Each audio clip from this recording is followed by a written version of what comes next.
Yuk mengenal apa itu suhu dan kalor.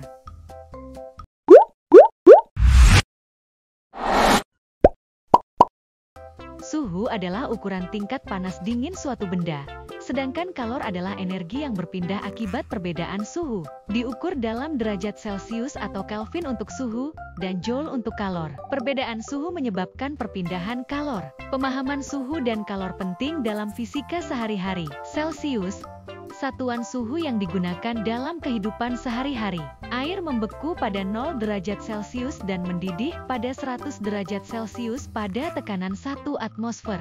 Fahrenheit, satuan suhu yang digunakan di Amerika Serikat dan beberapa negara lain. Air membeku pada 32 derajat Fahrenheit dan mendidih pada 212 derajat Fahrenheit pada tekanan 1 atmosfer. Kelvin, satuan suhu yang digunakan dalam ilmu pengetahuan. 0 Kelvin, minus 273,15 derajat Celcius, adalah titik terdingin yang mungkin terjadi.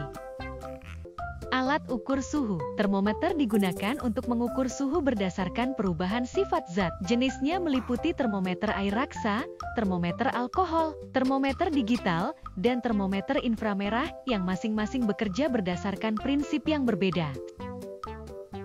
Skala suhu. Skala suhu Celcius memiliki titik bawah 0 derajat Celcius dan titik atas sebesar 100 derajat Celcius.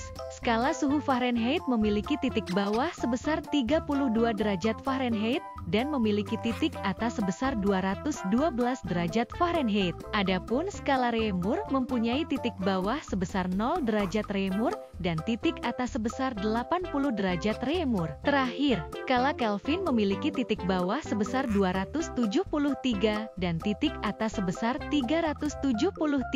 Berikut rumus hubungan antar skala suhu.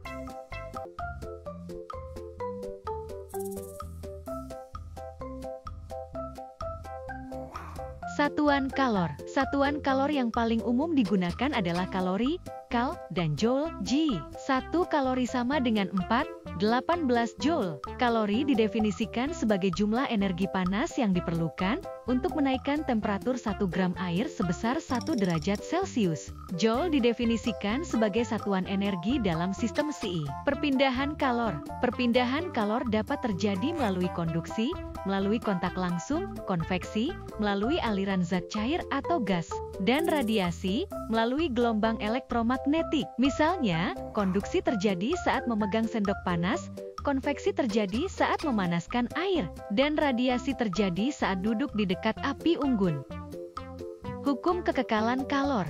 Hukum kekekalan kalor menyatakan bahwa kalor tidak dapat diciptakan atau dimusnahkan, melainkan hanya dapat berpindah dari satu benda ke benda lain.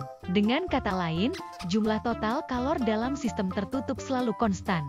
Hukum kekekalan kalor dapat digunakan untuk menghitung jumlah kalor yang berpindah dari satu benda ke benda lain. Penerapan suhu dan kalor dalam kehidupan sehari-hari. Penerapan suhu dalam kehidupan sehari-hari seperti memasak, mengatur suhu ruangan, mengukur demam, memprediksi cuaca dan melakukan penelitian ilmiah. Penerapan kalor sehari-hari seperti memasak makanan, menghangatkan ruangan, mencairkan es, menghasilkan listrik dan pendinginan.